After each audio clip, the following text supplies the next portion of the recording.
Très bien. Boebi combat mené Nalito Tosali. Vous savez que je ne suis ni traître, ni affairiste, ni intérêt personnel. Nous avons tous combattu. Autocomis sa partie et si que Zali les nôtres. La décision, bien les décisions qui vont suivre, les heures à venir, on a intérêt Nabino. Je ne vous trahirai jamais. Tout ce que je prendrai comme décision, les alliés pour bonheur Nabino. Merci beaucoup. Mais pour les autres aussi, quand même,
Bonjour monsieur. Bonjour. Bon, tout le monde va se présenter aux Alinan.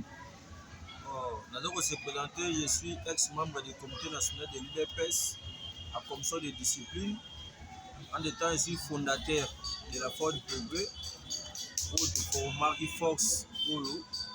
Il y a plusieurs combattants qui ont été Mukato,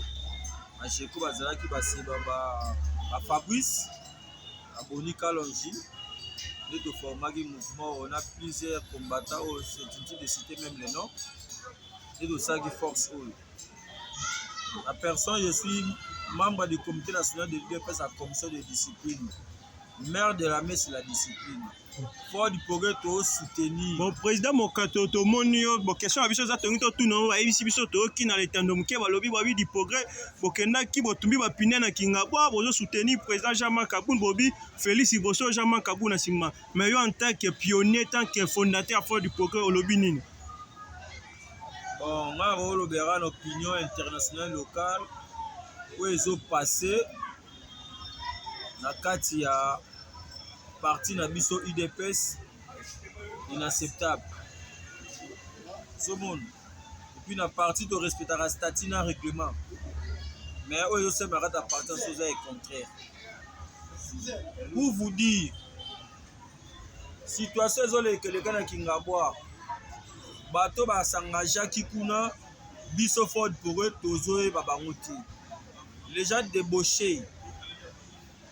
Bana mabulu ya Kingabo bakitaki wana pona kopesa ba sentiment na bango vis-à-vis ya corruption. Mais biso Ford Bourget toyebi action wana to esemi na Kingabo. Biso to soutenir garde républicaine on va parler JR. Parce que tout le monde a une maturité à JR. On va savoir qui vis-à-vis à départ à Maréchal Mobutu ne despa boye ko buna na capitale pona converser ben du sang. Baboya ki yango ndenge pe gère baboya ki yango ya on a fait un coup de chapeau na ba unité gère baboya makila etanga na kati ya capitale.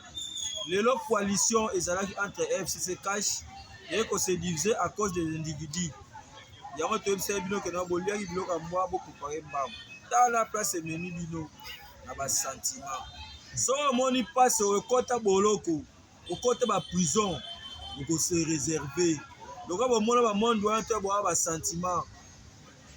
ete bakpe na yo okotatola. Bon, président Mokato yo lobi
Bonsoir, peuple congolais, bonsoir à nos combattantes et combattants.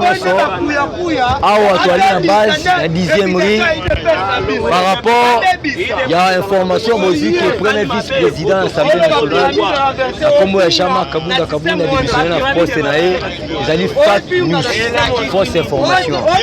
À cause démissionner, il y a un problème, ni Atali qu'on représentait l'institution président de la République dans le l'Assemblée nationale. Le vrai problème est Alinini. Balingi va semer terrain, division dans la base. Batouba tout m'a pina pour baloba été. Il est fait comme il divisé grâce à Chama Kabunda Kabunda. Tout s'est laissé manipuler. Tout s'est laissé manipuler. Tout l'anda ba distancia pam pam banate. Chama Kabunda za na poste na ye tout soutenir ye. Nazo senga bomoko na base. Nazo senga unité. Naliko senga la vigilance à combattants et combattants nyoso boza la manipuler.